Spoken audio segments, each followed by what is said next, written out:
Hey, hello. This is Cody C. Engdahl. I am the author of, I think five novels now, and two nonfiction works.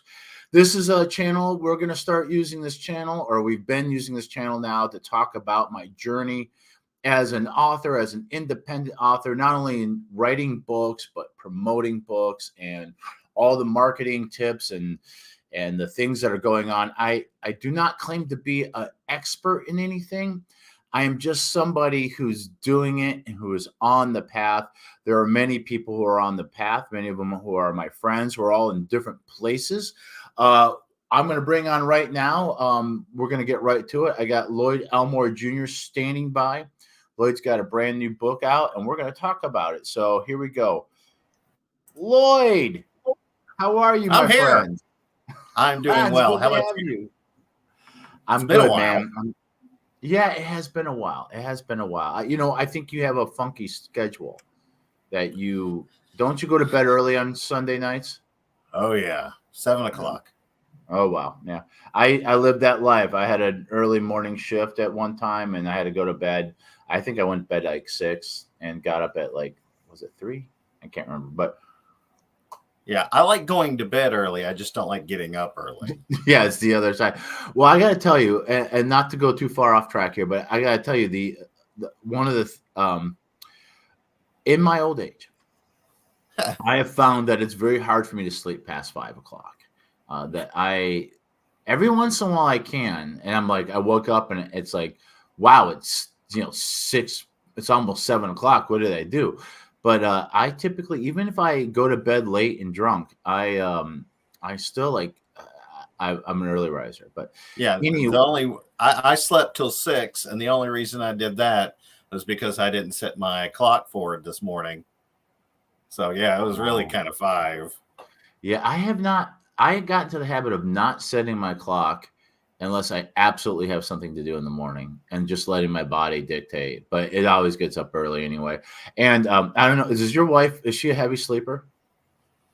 Yeah, sometimes yes, yes. Laura is, and Laura likes especially on the weekend. I try to let her sleep. Well, she says, "Do not let me sleep past 9 o'clock," and so that's kind of like the rule. But it's my favorite time of the week. It's Saturday. We don't live together, in case anybody wonders. Laura and I live in separate houses, but we spend 3 nights together.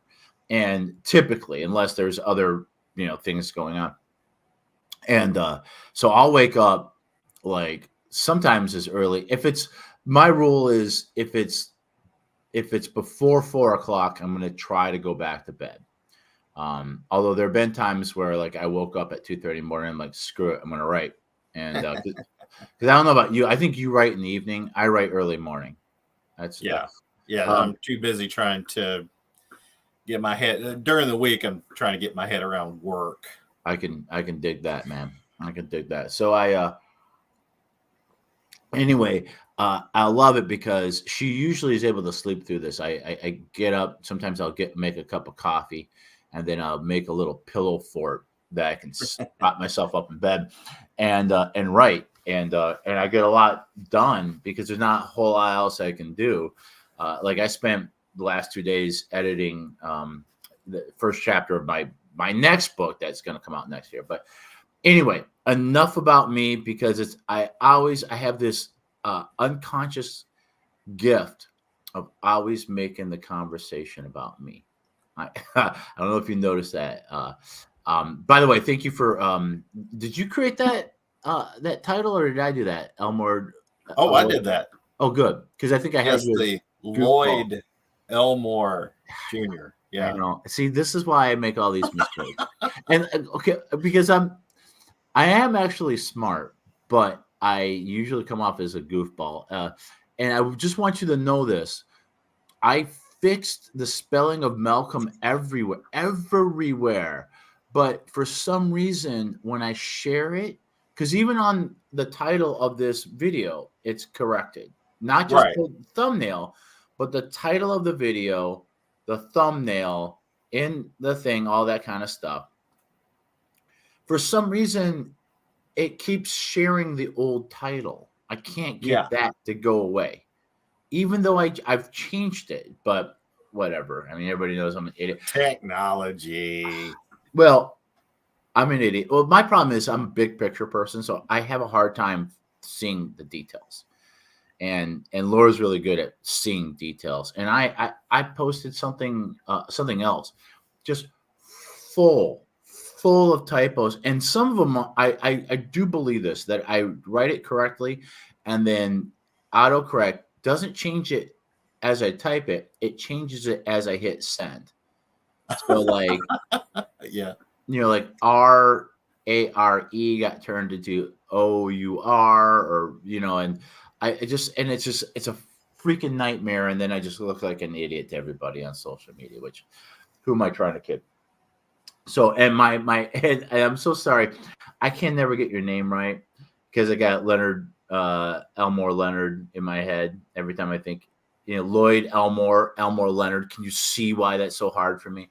And and then like I know that I have a hard time with your short story book, The Spaces Between the Spaces. Close. Fuck. The spaces between. The spaces between spaces. The spaces between spaces. Okay. And boom. And then Malcolm. And what's weird is, of course, there's an L there, but is there always an L there, or is there an alternative spelling? Because the only reason why I'm asking, I'm not trying to make excuses because I'm sure it's my fault, but I don't get spell corrected on that. I don't know for sure. I have only seen with the L between the O and the M. Yeah. But it may be spelled another way. Yeah. Yeah. Because we don't typically pronounce it right. Like I say Malcolm. Well, yeah, I say Malcolm, but I don't say Malcolm.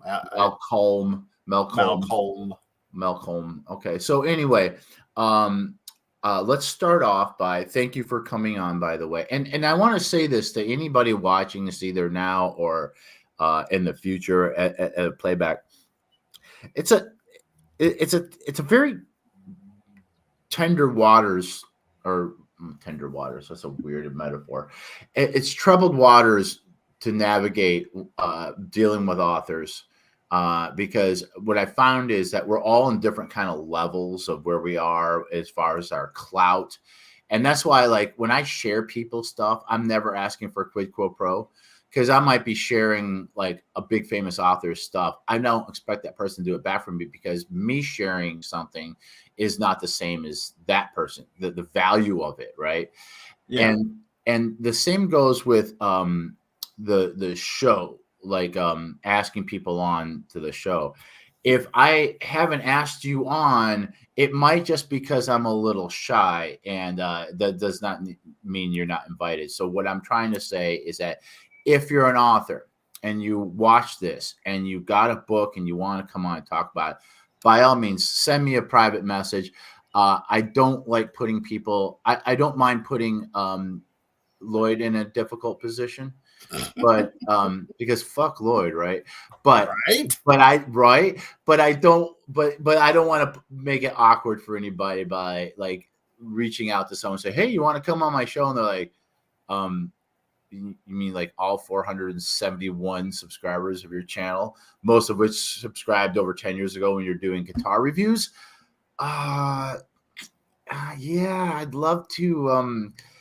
Kind of busy right now, and I think I'm gonna be busy next week too, and yeah. So so anyway, I don't want to put anybody in that position. So if you're like, well, how come that guy's on your show and I'm not on your show? Well, ask me. I'm happy to have you on. Once I feel like I can provide someone value that's of equal value of the cloud I get to what you might get out of it from me, then I might approach you, but I don't want to waste anybody's time. So I just wanted to get that aside and said before we go any further. So we are almost 10 minutes into this, and we've only said the name of your book maybe once. By the way, for all those watching, and I'm going to bring it up on the what do you call it? The screen here in a second. But the link to Loyd's latest book, Malcolm's Bridge is in the link below. Oh, So if awesome. so anybody who's watching at home wants to follow along, you can click on that link and you can look at it. And there was a preview to read the first bit of it, and I read some of it, and then I just read like the I can't remember what I read. But then later on, I wanted to go back and look at it and read some more, and I couldn't get into it. So I don't know. It's a quirky thing. So That's this is weird. what I'm going to do. I'm going to put you full screen for a second. I think I'm Okay. going to try to do that. While I microwave my coffee, I can hear you because I'm just around the corner here microwaving my coffee. I want to start off with your elevator pitch. Let me see first of all if I can make you big. No, that's not what I want to do. Okay, that just made it big here. I want to let's see. While Here. you're doing that, if I apologize if I'm looking off because What the hell's wrong with you? I don't know, but see, there's you on this side, and then there's me, and then the camera is up here, and I have it in my head to look at you because I feel like I'm talking to you. So if I do that and then I switch over, and then it's because I don't know what the hell I'm doing. Everybody listening, don't believe his lies. He's just a weirdo. I'm trying to make you. I'm trying to make you. There you go. Look at that. Look at that. And everybody, look how like a thumb. Look how well prepared he is. Like I got nothing but stains from squash cockroaches on my back wall here, and he's got his thing. So wait, give me your elevator pitch. Tell us about what Malcolm's Bridge is while I microwave my coffee. Okay. While Cody heats up his coffee. Malcolm's Bridge is a story about Malcolm Martin. And the story goes through three main stages of his life. One when he's about 8 or 9, the other one's when he's about 17 or 18, and then the last part of it is when he is of this age, of my age, even though it's not really me, of course. But he is a kid that grew up in a small town called Rogersdale, Tennessee. Rogersdale is based on 2 towns in Tennessee, so I can't really narrow it down to just, I could narrow it down to just one, but I won't say what that little town is because I don't want to insult anybody, because I kind of put that town through the coals a little. But anyway. Yeah, you got to be careful about that. Right. And this small town only has one school. It's a big school, and it's 1st through 12th. So when you go to school the entire time to the same place. And Malcolm is a nerd, growing up in a town where it's a southern town. It's a country town. So it's race, hunting, and NASCAR and football, and he is a nerd. When you say race, you mean like racing cars, like NASCAR? Do what? Did you say race? Racing cars, yeah, like NASCAR. Okay. Yeah. So it's mostly that kind of town. He's a Star Trek guy. He loves science. And the other thing that sets him off from this little town is because most of the population is white and he's black. So there's also that. And he discovers something. I don't want to say what it is. I want you to read the book. He discovers something in his closet one day when he's 8 or 9. His homosexuality? No. Discovers it in the closet? Yeah, no, it's not that. He didn't come out of the closet. He went into the closet. And he was led there by wasps, flying wasps. And there's a reason for that. Okay. And after he discovers what's in there, it changes his life forever. But he just doesn't know how much yet. Okay. And So that's so yeah. I'm looking at your blurb, and it says Malcolm was a child who never fit into his environment. The small town of Rogersdale, Tennessee, was made up of folks that liked racing, hunting, and forgetting their troubles by getting out of town. But Malcolm was different. He liked science fiction and science fact. He was a reader of Carl Sagan and watched Star Trek and other things that set him apart from his classmate. Was the other thing that set him apart from his classmates was that he was black. Then one day, the wasps entered his life. They led him to his closet, and something that should never have been there or anywhere. Um, led him to his closet. Led him to his closet and something that should never have been there or anywhere. What he finds there defies logic, and he has to keep the secret for the rest of his life. And Malcolm hopes that it doesn't get any bigger. So it sounds something mysterious here. Now, I can see that you are ranking in metaphysical science fiction books, science fiction adventures twice. One's probably in print and one's probably in in ebooks or something like that. Yeah. What so tell me what was this is not Malinville, because I was confused about that, because I think this is your third novel, right? Well, there's the yeah, you're right, because I'm thinking of the short stories. Yeah, it's my third novel. And so you have two novels that are Malinville, which is your main at this time your main series, and then you wrote this third book that is not part of the Malinville. So what was the reasoning behind this book? Well, it as a lot of ideas, it starts off with a seed thought, and it's always the thing that started it was the scene of him discovering the thing in his closet. Because now that part came from when I was a kid. And you found your own homosexuality in the closet.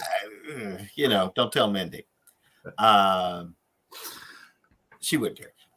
No, it's just I used to, when I was a kid, I was a shy kid, and I spent a lot of time playing in the closet. And that closet became, a universe to me. Yeah. So I kind of get that idea for the book from that. And then a lot of it is, there's some of it that comes from my friend Paul, who I dedicate the book to. Is Paul is Malcolm the little black kid in the story? Yes. Is he somewhat a representation of Paul? Yes.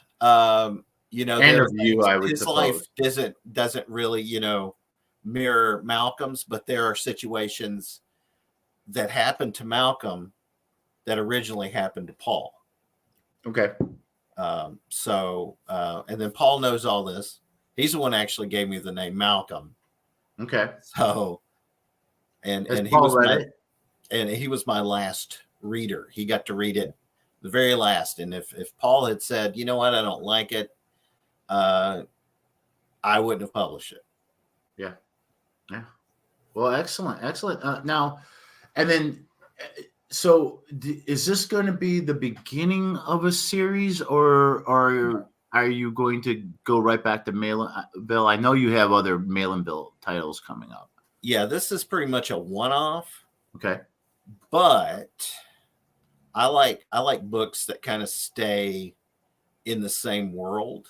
Yeah, I do too. So Rogersdale, Tennessee is a stone's throw away from Murfreesboro, which is not too far from where Felix and Mary are with Malinville. Okay, and just to be clear, Rogersdale is a false name, and I think yes. I know the name of the real town. Okay, don't say it. Don't say it. Okay, I won't. I think I know. Okay. Did I tell you, or you just figured it out? I just figured it out. I don't know. I mean, I'll tell you what. You got your phone next to you? Yeah. Okay. I'm gonna type it to you, I like this. and you just tell me if I'm right or wrong. All right. Let me put my reading glasses on. Old man's gotta see. You don't wear reading glasses, do you? I do. You do. Yeah, yeah, but only when I'm reading, and I wear 1.2. Nope. Okay. Nope. It's not it. But it's a good guess, right? Because It's a good guess. Now the one that you just sent me, I really love that city or that town. Well, then we can say it, can we, or not? Because the one that it's not. Yeah. Oh yeah, it's not Bell Buckle. Okay, because you say Rogers Bell, so I'm like Bell Buckle. No, it's Dell. Oh, Rogers Dell. I think I knew that. Yeah, Dell. Dell. There I go again. Like I the details and I replaced words and God, I'm a fucking nightmare, man. I don't even know how I managed to tie my. You know how I managed to tie my own shoes? I wear shoes that don't require laces. Well, I do too. You have you're smart like Einstein. Well, thank you. Einstein was, you mean like smart as he was he could not get over the concept of a yo-yo.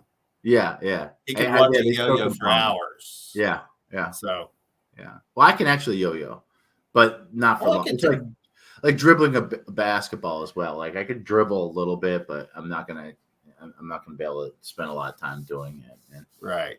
I can get started with a yo-yo, but I got like 3 volleys and then I'm done. Oh, yeah. So tell me, one of the things that I like to, well, first of all, how is the launch? When did the book come out? The ebook came out Friday, and I did a pre-order for Friday, and then I had it set now in KDP where you can publish it on a particular date, which I really like that. Yeah. Yeah. Which is, I guess, recent, right? That they did that. Yeah, that's a new feature. Yeah. So I set it up for Saturday, and I just happened to look in there like Friday late afternoon, and it was already there for sale. Really? So they jumped the gun. Okay. Huh? So they jumped the gun on you. They jumped the gun a little bit, and that was fine. I would have done it all on Friday if I could, but when I went into KDP to finally, get ready for it to publish, pull the trigger, it gave me Saturday as the earliest date. That was for the print book or for the print?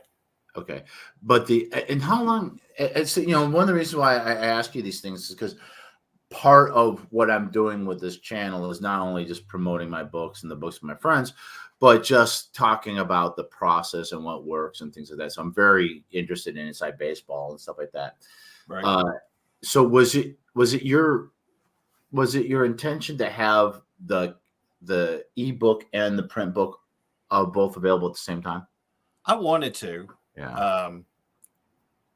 But they jumped the gun on the print book is what. Yeah, and it actually, I mean, in that instance, it worked in my favor. At least what I was wanting. Yeah. I mean, I would like to have been available Friday morning. Yeah. But were you able to order author copies beforehand? No. Okay. I couldn't order author copies until Saturday, which really? Okay. And how much Friday afternoon, I could order the book, which I did because I'm the author copies. No, I ordered one of my own books. Yeah. You mean so that I could get it soon because I want to send that copy to Paul. Oh, you mean like what do they call it? I bought an actual. I went to Amazon and bought my own book. Oh, yeah, and paid full price and not paid full price, and why do I get a little of that back?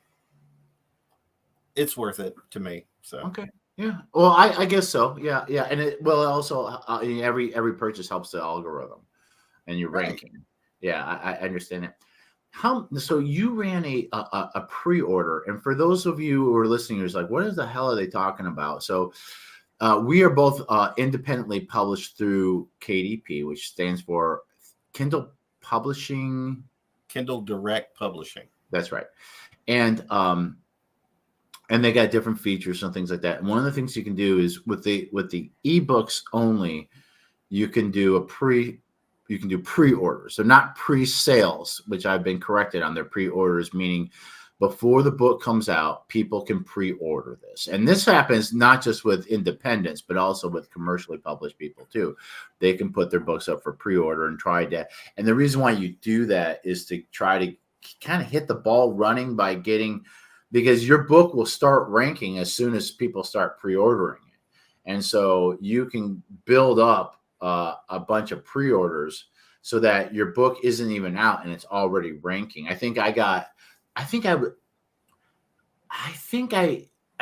posted something like this. I hit like top 50, top 10 of new releases in military thriller or something like that, or historical military, and the book hadn't even come out. I was like, I'd say it was pretty high. It was like ranked seventh. I was like, whoa, it's not even out yet.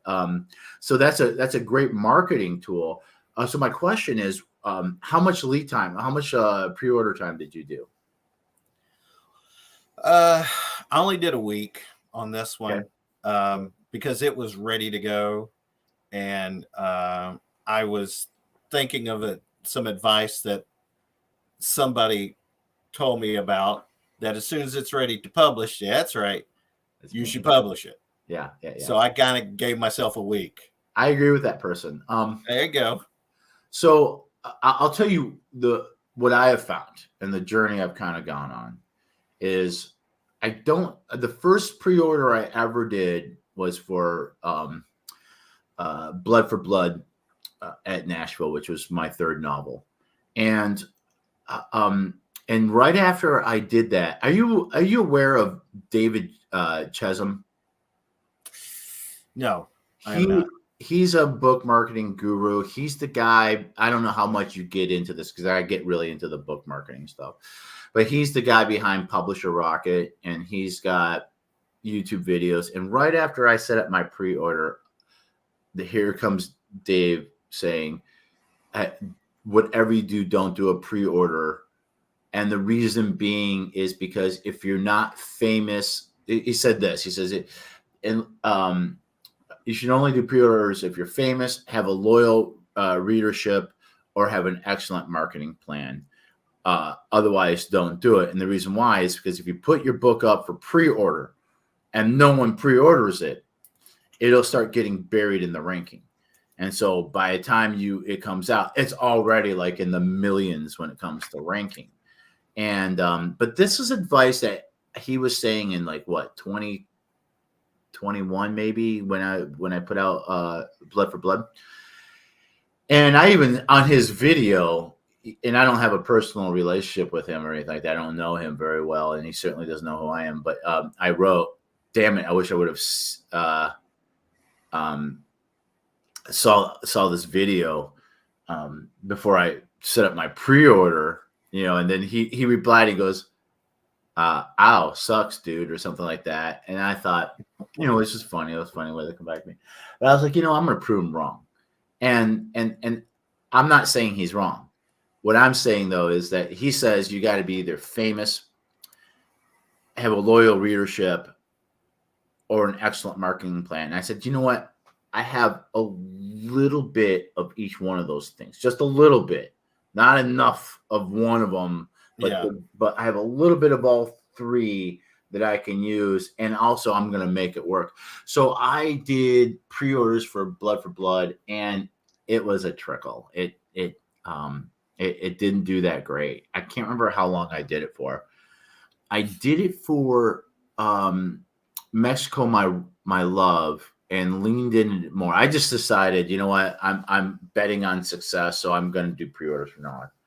And my system is I don't wait till I'm completely done, but I wait to a point where there's no way I'm going to fail. And it's usually when I get done doing all my editing and I send it off to my readers to do their editing, to do their copy editing for me, then I know that I'm a month out. And so I do it a month out from launch. And but I'm going to change that, and I'm going to tell you why in a second. So Mexico, My Love did much better. I think about 3 or 4 times better.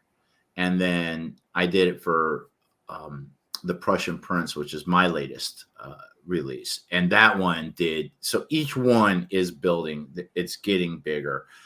The thing that I learned with this last one with Prussian Prince is I had been putting it out a month in advance, hoping that Amazon will send me or send out emails to my followers, because I have Amazon author followers. Have you been able to see your number? How many you have?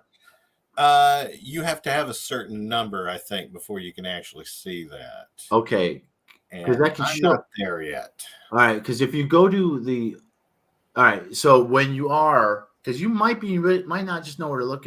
You know where Author Central is, right?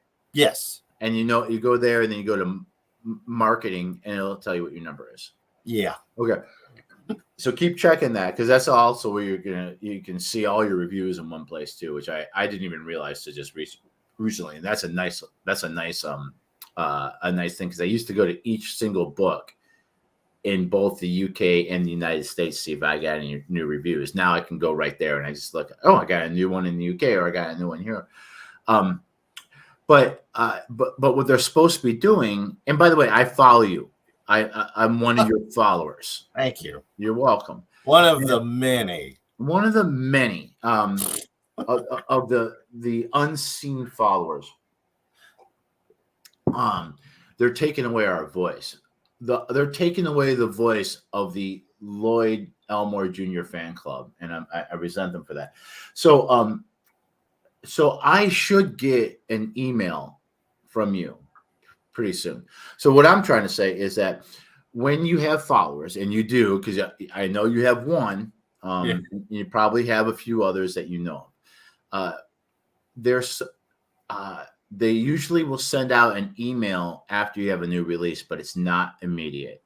And as soon as I get it, I'll forward it to you. So I'll let you know that I got one. And do the same. Do you follow me? Of course. I am. Okay. If you get one, let me know. Laura follows me too, and so I'm like, where the fuck is my? It's been out almost it's been out a month now. But I've heard. Okay, so I heard that they will send out an email to your followers if you have a pre-order out, and then I also heard that they will do one when you have a new release. So I'm waiting for the new release, but they say it's not immediate. So I don't know. Hopefully within the first 6 months that the book comes out. But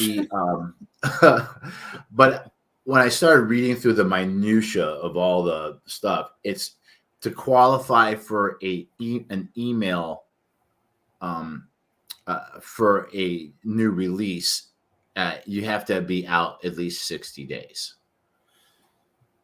So now 60 days, I can hit a month. I don't know if 60 days, I'm a little nervous to do that. It's not that important that I get that email out, and we're going to get into email here in a second. But I think next time I release a book, that I'm going to try to do a 60-day pre-sale and see, and promote the hell out of it, and I'm always trying to beat last launch's numbers, and see if I can't beat. I'll give myself an additional 30 days, which is really weird, Loyd. And I haven't done this enough to detect the pattern, because I'm always looking at statistics. Is that when I started the pre-order for The Prussian Prince, I got the initial round of pre-orders. I think you were one of them. I was one. Laura was one. My mom was one. Just to try to poke the algorithm. Yeah. And then it started building. It started trickling. I was like, okay. Hopefully, I was like, well, I at least want to match the number of Mexico, My Love, the previous book. The last week, maybe even the last 4 days, it just exploded. all of a sudden they were coming in like crazy. And I wonder if that's an anomaly or if that's a pattern that I'm going to see again, in that people are more likely to do a pre-order if the date is getting near. I don't know if there's any truth to that, but it was an interesting thing. Yeah, I'm sure some people, wait for payday and that kind of thing. Sometimes they have to. I think they feel like they have to wait until they're ready to start reading a book.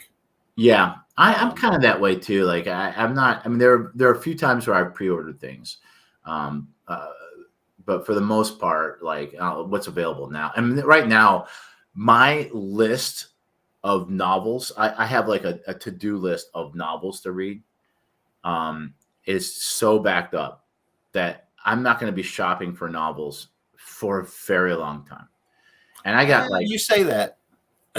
I say that a lot. I have a shelf yeah, of unread books that I'm going to get to, and it just continues to grow. And I say, no, I'm not going to get any more, and it's still just. I'll have a bookshelf one day, probably. yeah, yeah. I am not buying books, physical copies anymore.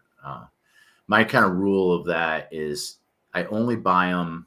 I'm not a collector, and I only buy them if it's a nonfiction book that I want as a reference. Other than that, if it's a novel I'm going to read once, I do it digitally, and blast to it on my Kindle, which I've really come to like to read. Tell me about what's your marketing plan with Malcolm's Bridge? I plan to do some book signings. I'm going to a couple of author days. There's one in a library in Crossville, Okay. which is my father's birthplace. So I've got there's a lot of Elmores running around there. So hopefully that'll mean some sales. Okay. As in like digital marketing, Yeah. I am absolutely horrible at it Yeah. because you have to spend some money, You and do. that is, extra is sometimes far between from. But that's Yeah. what I need to work on. You are really good at that, though. I was born in it. If you didn't know this, my mother ran it. My mother, when I was born, well, she was going to Eastern Michigan at the time, but when I was a child, a toddler, she worked in television. She was a floor director at Channel 15 Detroit, and then she moved into the promos department. From there, she got into an ad agency. From the ad agency, she got her own. Then she got pregnant with my stepfather's kids, and she dropped out for a while. And then she got back into another ad agency, and then ended up at Channel 4 in Detroit. And I went to college and got into television because of her, but always on the advertising side. So I have marketing and advertising in my blood. And I will say this, Loyd, and I know this, most authors don't. The kind of people who are authors are typically not big marketers. So I'm lucky that I have both. Not only do I have both, but I have a passion for both. In fact, I don't want to jinx it, but I've made it through round 3 of possibly being hired by an agency that does nothing but digital marketing for authors. Oh, it's very good. Yeah, and if I get and they only deal with like authors that make $6,000 a month in royalties, or higher, meaning like they're, just because they got different levels, but that's what I would be doing. I would be doing ads for someone like that, and if I get it, they'll train me, and then the great thing about it is then I can take that knowledge and on the side, hook up my books. And of course, if you want any Nice. advice, I'm always open to doing it. I don't know if I'm lucky. I learn very quickly and I understand things, especially when it comes to marketing. So I had taken some courses on the Amazon ads, and I have got those to work for me. So I do make money for the money I spend. Meta, which is Facebook and Instagram, I'm running Meta ads right now. It's hit and miss. It's like playing craps. You know, when you play craps, you can win a lot of money fast. You can lose a lot of money fast. So you know, like last year I had a breakout year. I had like my best year ever, and I think I made more in royalty, 3 times more in royalties last year than I did the year before. But I spent an enormous amount of money on ads. So I'm trying to balance that out so I get to take home some of the money I'm making. but let me ask you this. Do you find you have quite a few books out? I think you've lapped me because you've got let's see, you got how many books you got out? I have 8. 8, yeah, you have lapped me. You got me down by 1. Do you find that putting out a new book sells your back catalog, starts selling you? Yeah, I think it helps bring it up. Okay. I especially see that when I'm sitting at a table with people. They'll see the new book because I try to put that first and foremost and put the other ones around it. And I've, you know, it's like with Malinville, there's 2 out now. They tend to buy them together. Yes. Which I like. Yeah. I think you'll find, you know, I'm glad you did Malcolm's Bridge. Absolutely. And I think it was good to do that. I think you'll find that as you build a series, though, series really help sales. And when I wrote Perils, I came out with Perils, I was stunned when people were buying both of them, sight unseen. Like, yeah, I'll take both of them. And with each book, all my novels are in the series, all of them. Yeah.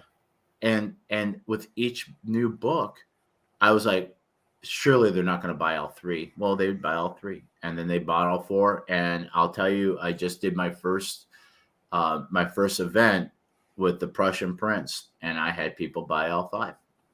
Stuns, and even on right now on Amazon, I can see that people buy even the ebooks. They'll buy the whole series all at once. Yeah. And one of the ways I do that is I'll run a 99-cent promotion on one of the interior books, and then I'll advertise that interior book on Meta. And then people go and say, oh, this book looks great. Oh, it's part of a series, though. Fuck it. I'll just buy the whole thing. And bam, sales. I get better sales. And I've heard, you know, people say don't do, you know, just concentrate on book 1. Because if they like book 1, they'll read through the series. But I have found that doing the interior books sometimes will prompt someone to buy them all.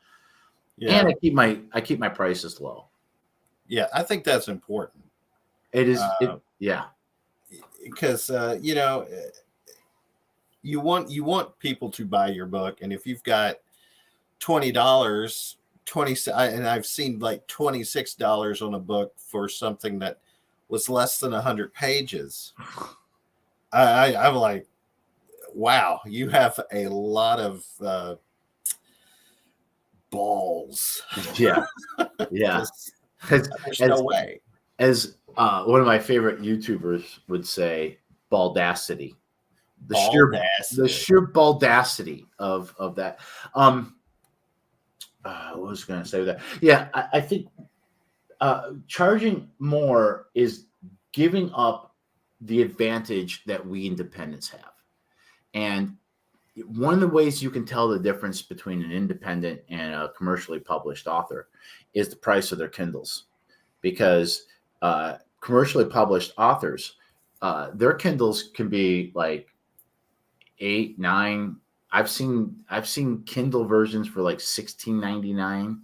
I mean, for the Kindle version, and but this is what's going to blow you away. But even though we're selling our books at $2.99, $3.99, $4.99, I think my latest is $5.99. It'll drop in price. I have a whole scheme of how I do the not a an ethical, but a system. I guess. Right. of pricing, we get the entire 70% of that royalty from the book sale. Where someone, because I had a good talk with a commercially published author just recently, and he told me that 70%, when you're commercially published, gets divided up amongst you, the publisher, and the agent. And so I think I remember hearing like you get 25% of the 70% for the first $10,000, and then 50% thereafter. But the first $10,000 is that initial wave where people are buying the book like crazy. Right. So you're not making less money. In fact, and I know people who do both or had been independent and then went to commercial. And I know people who've been commercial and who are backing into independent some of their projects. And they'll say you actually make more per unit when you're independent.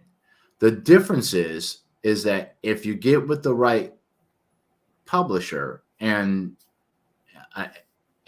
all the stars align, a publisher can give you bigger volume because they're gonna get you into brick and mortars. But I'm telling you, I think Amazon has like, I remember hearing this statistic somewhere. Amazon has like 90% of the the book selling market in the world, including brick and mortars.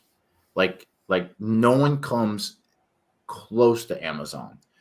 And that's why, I'm exclusive with Amazon and I do the extended distribution and all that, because Amazon gives me every single thing that I could ask for from any publisher. I want international reach. I have months where I sell more, not always, but I have months where I do better in the UK. I certainly do well in the UK. Ultimately, I do better in the US, but not by much. But I've had people buy my books in Germany and Japan and Brazil. So you get, so in the end, I've kind of come to the conclusion that as long as I can manage it, it's better to be an independent in today's world, not 20 years ago, but in today's world, yes. Now, if a commercial publisher came to me with a Cinderella deal, then sure. But if someone came to me and offered me enough money to just do that, I would take that in a heartbeat.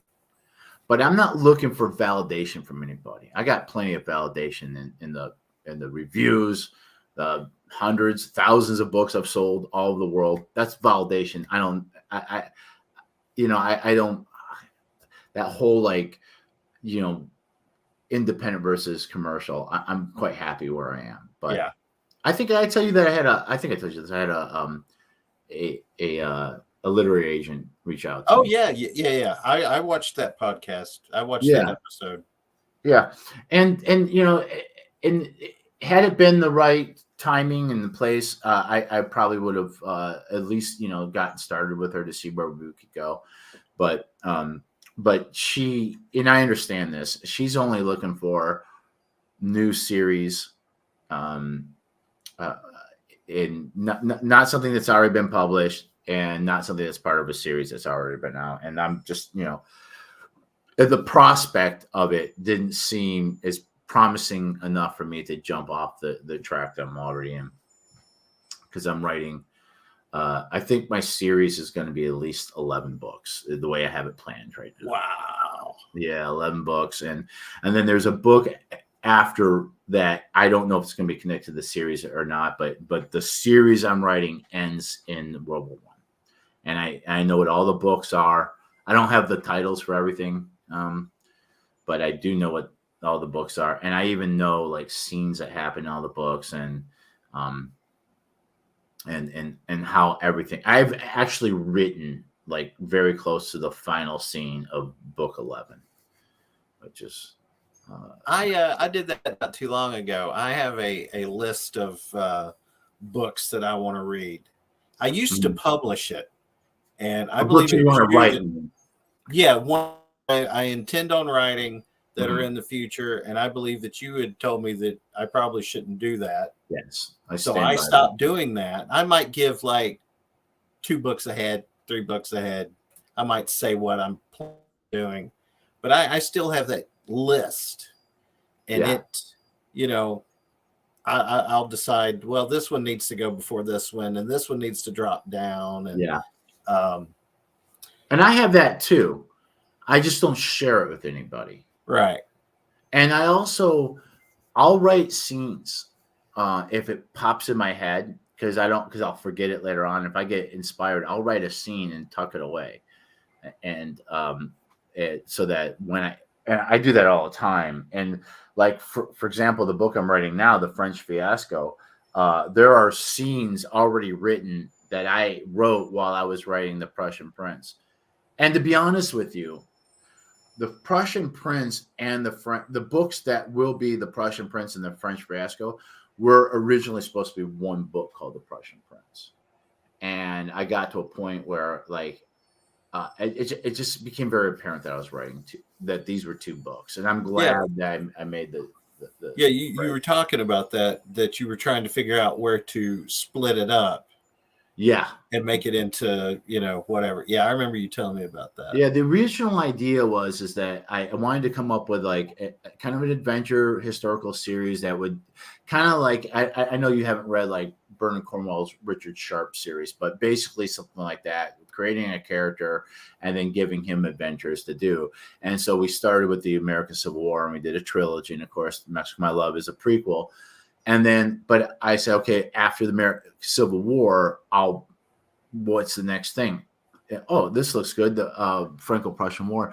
Problem is, Franco-Prussian War starts 5 years after the American Civil War, and I couldn't just have him sit around doing nothing for 5 years. And I don't know if you've read The Prussian Prince. Working on it.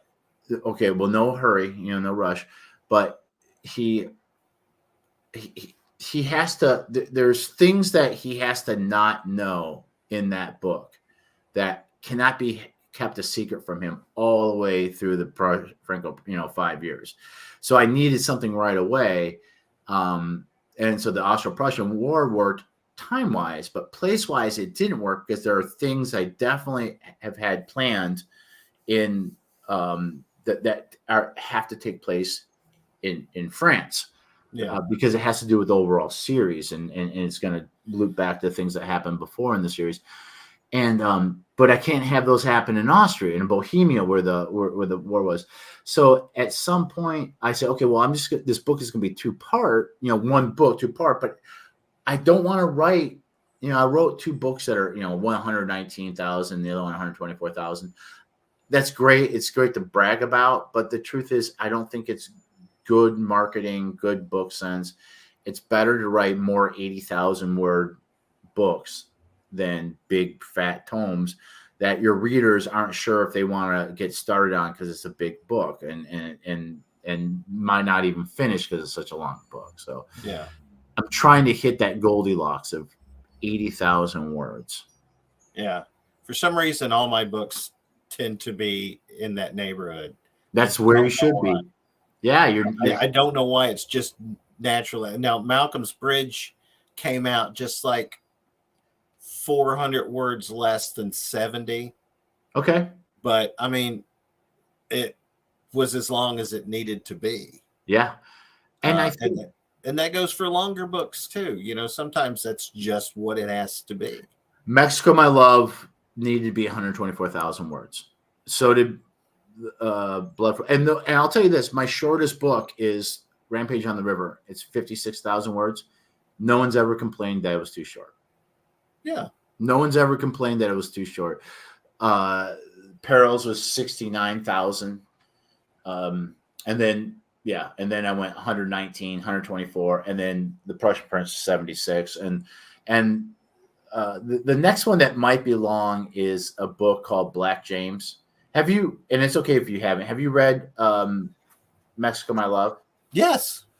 Okay, so Apparently, I'm in it. yeah, no, you're in Blood for Blood at Nashville. Oh, Blood for Blood. Sorry, yes, Blood for Blood. Yeah, I have read those. you're Colonel Deering. Yeah. But you've read Mexico, My Love. Yes. So you've met Black James. Yes. He gets his and own. I've heard you talk about it, and I am really looking forward to reading it when you get it written. Well, and you know who his father, who his children are. Have you? I remember you saying. Okay, because I'll tell you this. I'll try to do this. No one's watching. Dumas, right? No, it's not Dumas. Oh, sorry. If you remember the trilogy, yeah, James gets mentioned several times. Right. Not as Black James, but as somebody's father who has been missing, who last time they heard he's a sailor, and that's all you know. Okay. But he is the father of two of the characters that are in the trilogy. Okay. But I'm very subtle about it because I have them allude to him. I think the first time he's mentioned is in The Perils of Perryville. And then he's mentioned again in Blood for Blood. Yeah. So then I brought him to life, made him flesh in Mexico, My Love. And yes, he's going to get his own book. And it's going to start with his father, either his father or his grandfather being captured by a rival tribe in Africa and sold into slavery, and then escaping and fighting for the British in the War of 1812, in which he participates in burning down the White House. And after the War of 1812, the British said to they made a deal. If you're a slave, you can escape your master, come to us. We will guarantee you freedom for the rest of your life if you come fight for us. And so many slaves escaped and joined the Royal Marines and were part of burning down the White House. It's badass, man. Of course, I love America. I'm a patriot, but fuck yeah, I'd burn down the White House too. And after the war, they were given a choice. We can relocate you in Canada or in the Caribbean. And so James's father or grandfather, exactly, runs a shipping dock in Kingston, Jamaica, where James grows up a little boy, fascinated by pirate lore and pirate history and playing pirates. And eventually things go wrong and he ends up becoming a slave himself, who liberates himself and becomes the badass pirate that you met in Mexico, My Love. Yeah. I see you looking at the clock, man. You probably need to.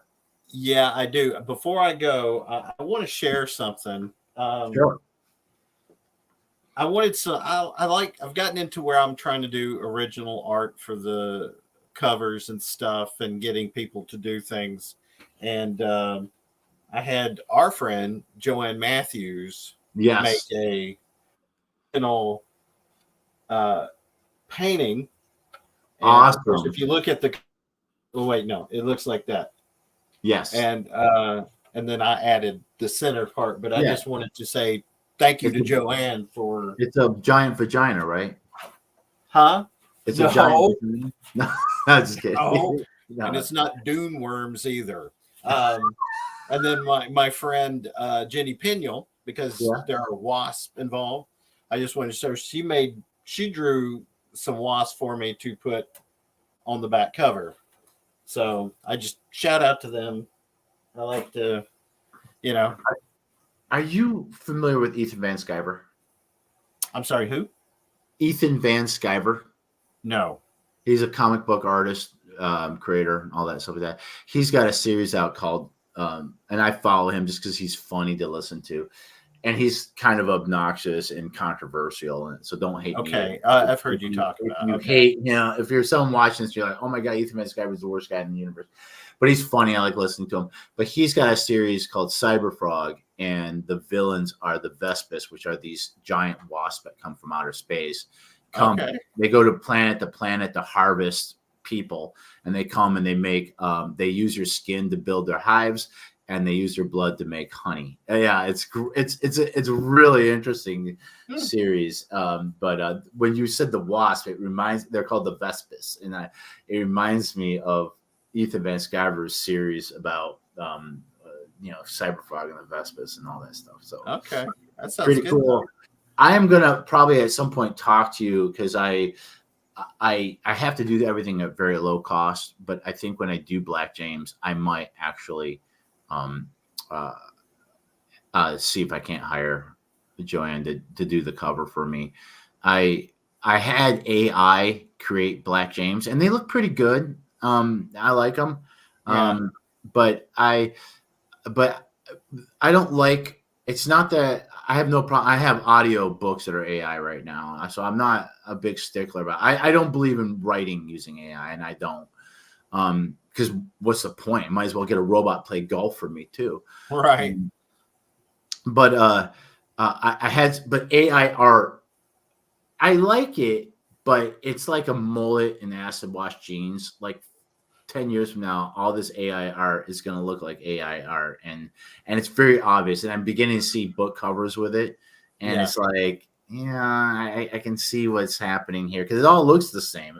Yeah, it has that really saturated, overly textured look to it. That's Now I use AI as just reference. Yeah. Like I have a friend, her name is Jerry Lou. She does art for me, and I will make something on AI and try to get it as close to what's in my brain. And then I send it to her and say, can you make something like this, but more original? And so I don't have to describe it. But that's the only time I use it. I don't want to take anything out of anybody's mouth that's, worked hard to make something. Sure. Yeah, go ahead. I'm sorry. I was just going to say, as something for reference that's for you, I don't have any problem with it, but I'm still kind of like, I don't want to do it yet. And like you said, 10 years from now, it'll look like shit. Yeah, it will. I'll say that. I mean, I get what you're saying. Like I have used, like I said, I have used AI to do the voiceover. So I'm part of a beta program with Amazon. They offered it to me. Did they come to you with that by any chance? No. Okay. No, I don't know if I'd want to do AI voice.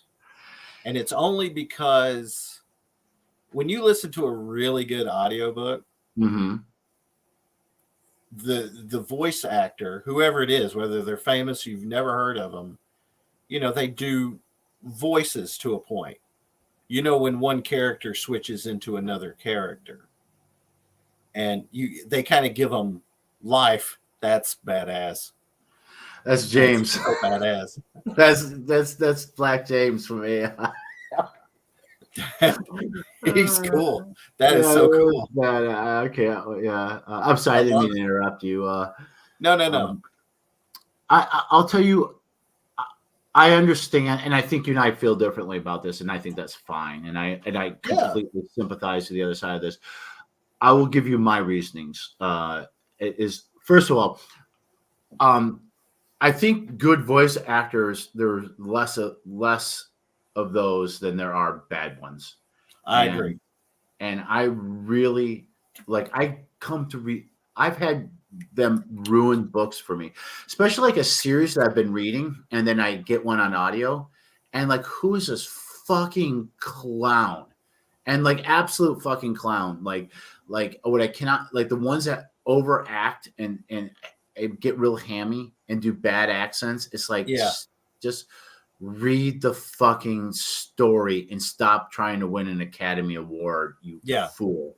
I mean, it doesn't take, Oscar-winning performances. No. It's just a subtle, Yeah. And I cannot stand wide fluctuation of volume.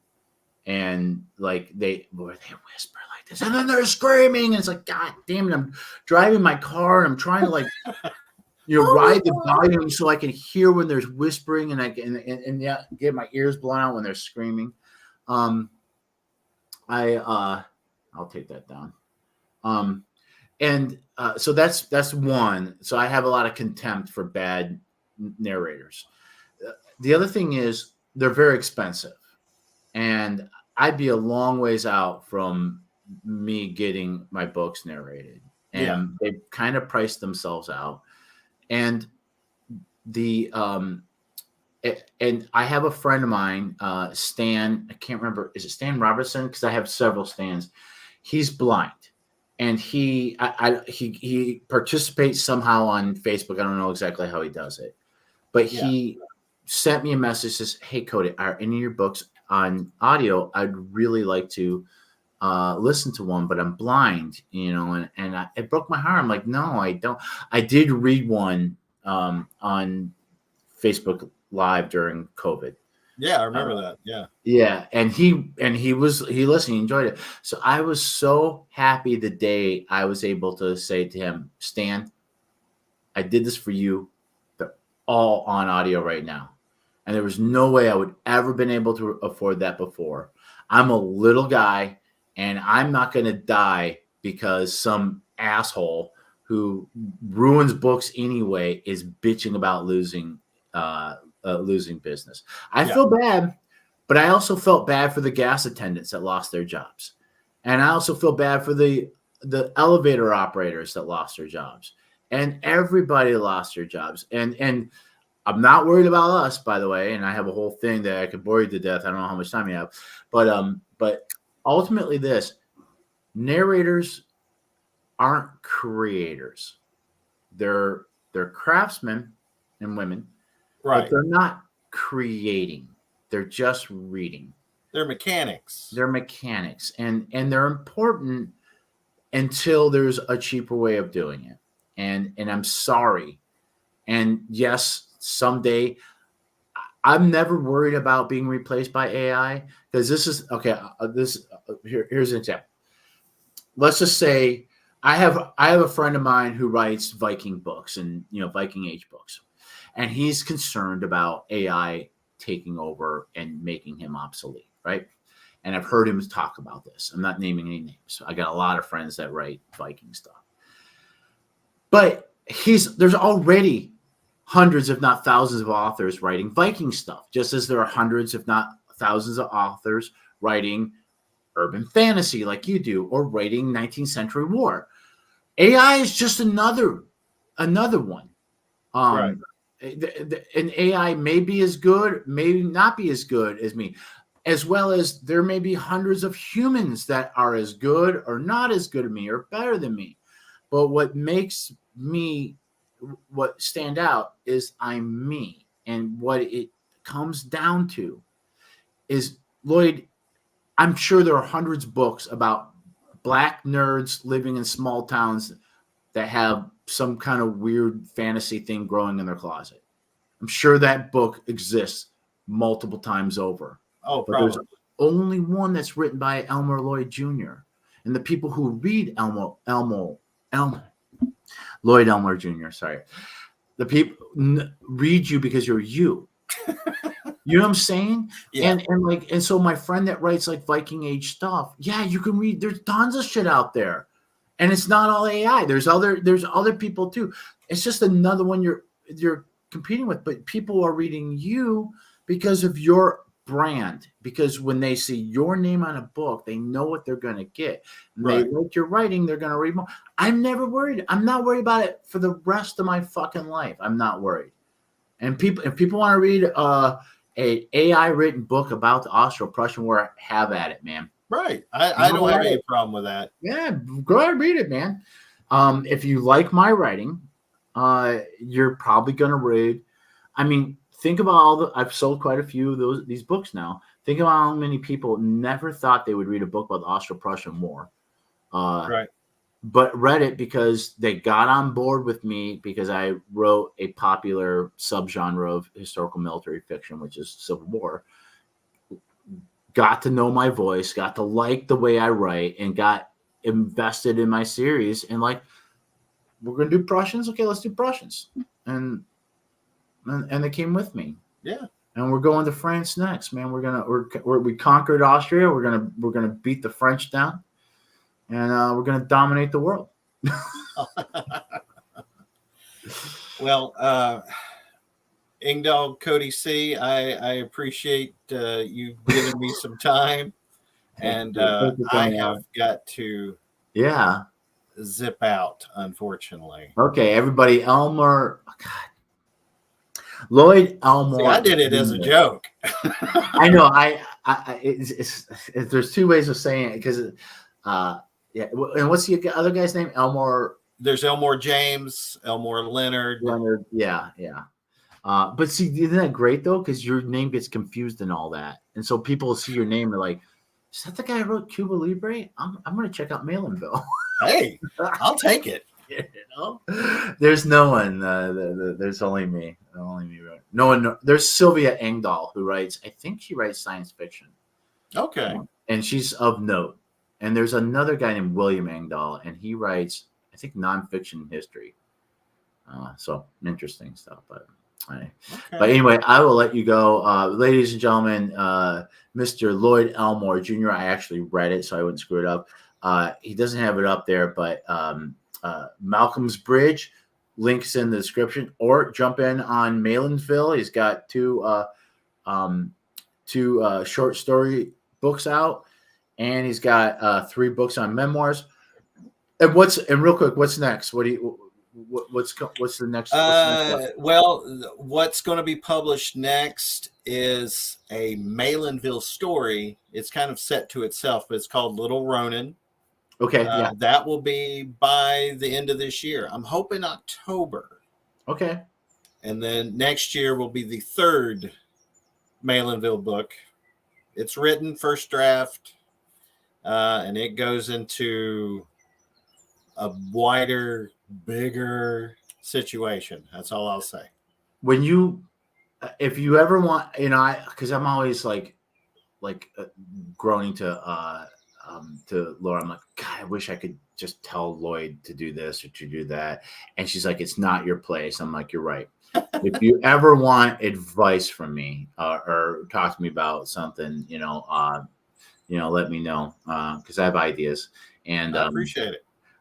But I will say this unsolicited, that once you start writing more Malinville stuff, I think you'll see you'll start seeing the back catalog. And I would, just from my own mistake, I would make sure that Little Ronin is Malinville 3.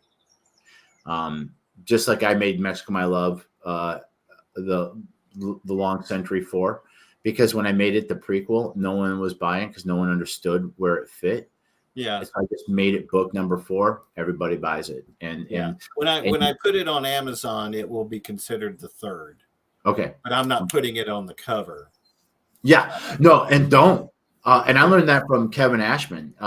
Don't put the number. The only thing I have numbers on are the trilogy because I kind of feel like those are a unit into themselves. Yeah. And I do get people who buy just the trilogy, and that's great because they're only interested in Civil War. But stop putting numbers on your books. Absolutely. I'm going to do it with Malinville. Okay. Just because I want to. But the other ones, you do what you want to do, man. And I'll keep my big fat mouth shut for the most part. All right, Loyd, man, I love you. Love you back. Good luck with your launch, and everybody go out and get what do you call it? Malcolm's Bridge. Thank you. All right, buddy. I'm kicking you off. Bye. There you go. Gone. All right, so we gone almost an hour and 15 minutes. So I guess I'll bring up some of my own business here. What's going on with me? Not a whole lot. I will say this. You know what? I can show you something. I'll show you if you want a preview, the first time ever of showing it publicly. I'll show you my the cover for the next book that comes out. So just to give you a quick recap, I put out the Prussian Prince, which is my 5th novel. That came out in I'm going to close down a lot of windows here. That came out. I don't have it somewhere easy to find. Okay, that's fine. I'll find it though. That came out in February 3rd, the day before my birthday. I kind of botched my launch there, but that's fine. And what is kind of my pattern here, well, not kind of, it is my pattern, or the rule that I've set out for myself, is that when I write the book, I give myself about 2 months worth of editing and beta readers and editors and all that kind of stuff, and then we launch the book. I give myself a month to work on just marketing the new book, and that's not what I want. Marketing the book and plotting the next one. Then 1 month to the day after I launch a book, I start writing the next book. And this is it right here. This I don't know if we're gonna do.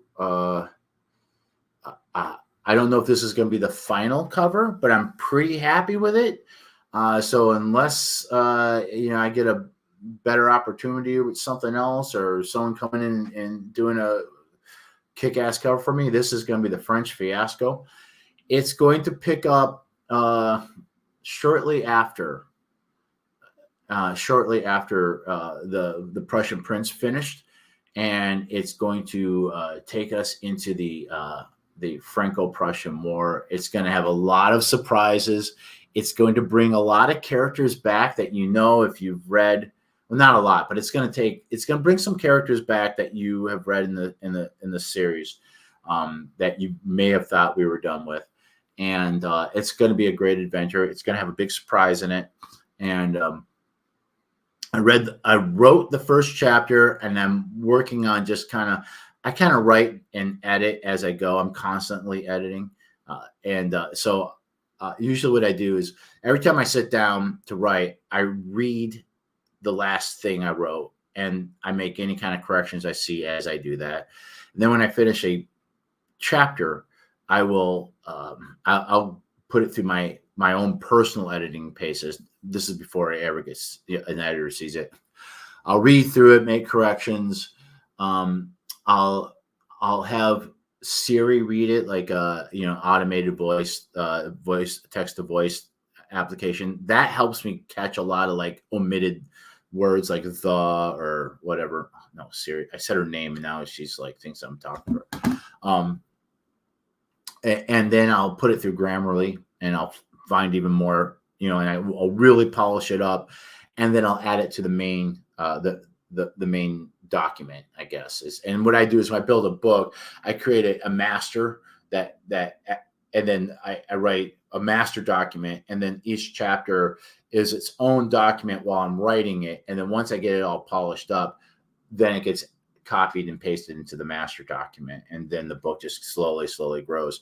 So right now I have finished chapter 1 of the book, the French Fiasco, and chapter 1 is called The Death of an Empire, and we go from there. So I'm already really happy with it. I feel like first chapters should be bangers. And I've tried to do that with all my books. Like the first chapter should hook you in. You should be like, wow, this is great. I'm all in on this. It shouldn't be like, the Fellowship of the Ring, where it's like 30 years of Frodo farting around, the Shire before he decides to go do something. It should be like shit's happening, and we're setting up the plot, we're setting up the story, we're introducing, and we're setting up start on action or something very dramatic. And so yeah, I'm very happy with it. It's a great open to this book. And then, like I said, after this is done, I'm going to be doing Black James, which I leaked an AI version of what I think Black James will look like, or how I imagine him in my mind. What's going on with me? So I have next Thursday, I'm going to be speaking at the Sons of Confederate Veterans in Germantown, Memphis. This is the Chalmers camp if you're interested and you hear me saying and you really want to come out to it and it's open to the public, just send me a DM and say, hey, where's that going to be? And I'll let you know. And I'll probably put something out on social media for that too. So I have that, and then I'm trying to think if I have any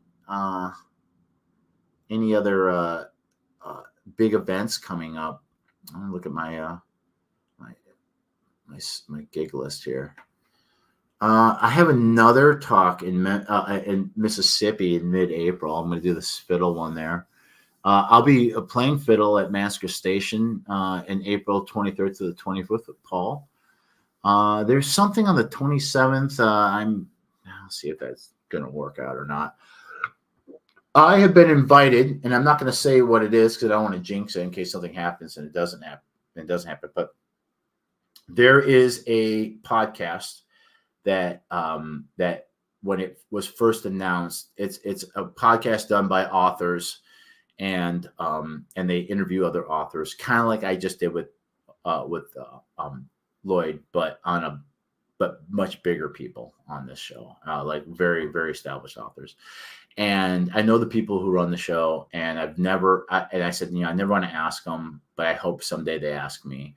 And I said, the only way that they were going to is if I earn my way, make enough waves, make enough name for myself that it makes sense for them and their listeners to invite me on. Well, I got invited, and I was over the moon about it. And that is supposed to happen in May. And like I said, I'm not going to say it until it's coming out, until it's out, and then I'll share it everywhere and run up the flagpole. So that's happening.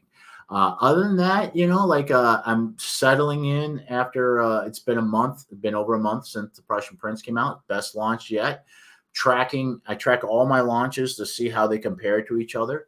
And I'll say I've had the best first week, the best first 5 weeks, and the best first month so far.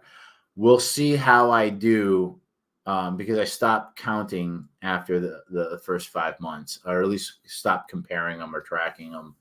So we'll see how well the Prussian Prince does compared to the last one was the best overall 5 months, and that is Mexico My Love. So Mexico My Love is the best first 5 months of a book in sales that I've had so far. But The Prussian Prince has had the best first week, first month, and first 5 weeks. So we'll see if we can beat that number over the next little less than 4 months, or 3 months and some change.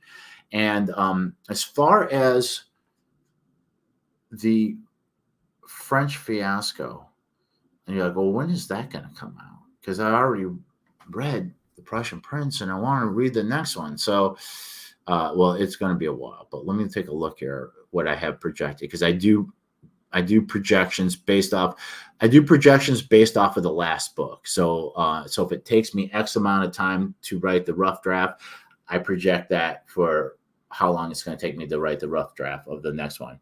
If it takes me X amount of time for how long it takes me to do the editing, I project that as well. So right now, and this can change, so there's no promises. Let's see here. My books. There we go. I'm projecting that. Let's see.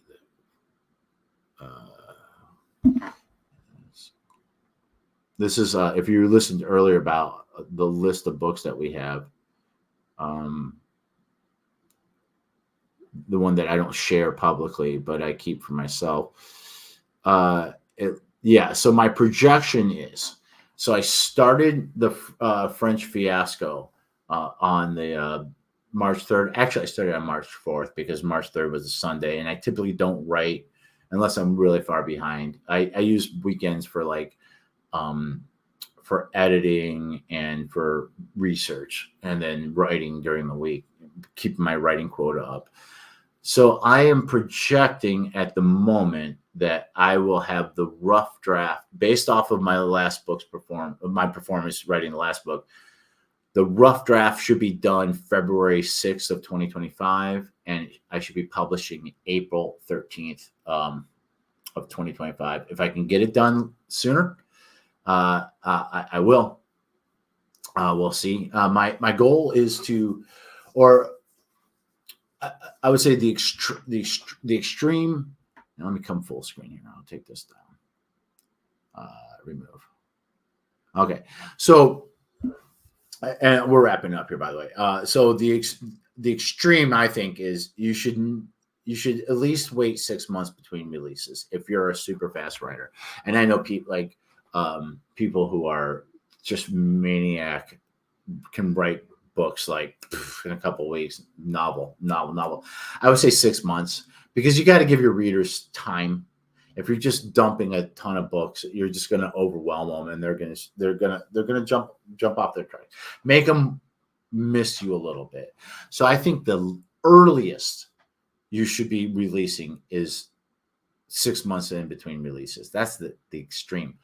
The furthest you should be is 4 years, and that's a long time. If it takes more than 4 years between titles, that means you gave up on writing at some point and then came back to it. But if you're consistently writing, you shouldn't go any further than 4 years between books, and that's still probably too long. But the Goldilocks, I think the magical spot is 9 months to 2 years. And that's kind of my personal goal is never sooner than 9 months, never more than 2 years. I think the last book was like, what was it? A year and a month. No. See, December 20. Year and two, a little over a year and 2 months is from Mexico, My Love, and The Prussian Prince. And like I said, also Mexico, My Love is a big book. It's 124,000 words. Prussian Prince is 76,000 words, and I'd rather be closer to The Prussian Prince than Mexico, My Love, unless the book calls for it. So I'm hoping that The French Fiasco is right around 80,000 words. We'll see. So anyway, I won't keep you any longer. Thanks for listening. By the way, if you have an author that you really like and you want to be helpful to them, give them as many stars as 5 stars if you feel they warrant it on Amazon and Goodreads and wherever else you can rate authors, and write a couple lines of review. The algorithm on Amazon looks at that and then it decides, oh, this guy's getting reviews, written reviews and 5 stars. Let's show him to other people who might like his book too, or her book, or whomever. So, it could be loved it, couldn't put it down, 5 stars, bam, you're done.